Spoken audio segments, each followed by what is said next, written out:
Hi hello అందరికీ నమస్కారం. Welcome to Usha food and ఫ్యాషన్లో.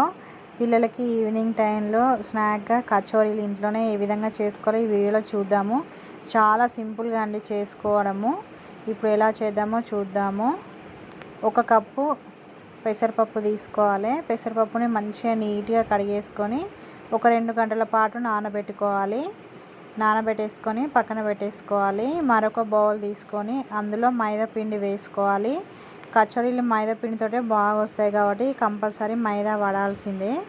మైదా పిండిలో కొంచెము ఓమని మనం చేయిలో వేసుకొని నలుపుకొని వేసుకోవాలి. కొంచెం సాల్ట్ వేసుకొని నెయ్యి వేసుకొని మంచిగా గట్టిగా కలుపుకోవాలన్నమాట. లూజ్గా అయితే కలుపుకోవద్దు. మనం గట్టిగా కలుపుకుంటేనే కచోరీ అనేది పొరలు పొరలుగా మంచిగా వస్తుంది. దాన్ని కూడా ఒక అరగంట పాటు నానబెట్టాలి పిండిని. ఇప్పుడు అందులో మసాలా అన్నమాట.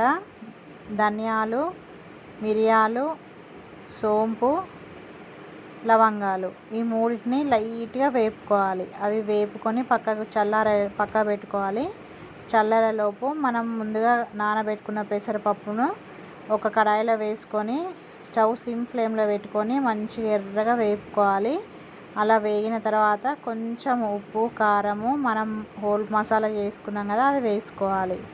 వేసుకొని చల్లారిన తర్వాత మిక్సీ పట్టుకొని మనం చిన్న చిన్న పూర్ణాలు ఎలా చేసుకుంటామో అలా పిండిని వెడల్పని మనం చేసిన పొడిని అందులో పెట్టేసుకొని ఇలా క్లోజ్ చేసుకోవాలి. ఇలా చేసుకున్న తర్వాత స్టవ్ సిమ్ ఫ్లేమ్లో పెట్టి ఆయిల్ని వేడి చేసుకోవాలి. ఆయిల్ బాగా వేడైతే అవ్వద్దు, కొంచెం వేడవ్వాలి.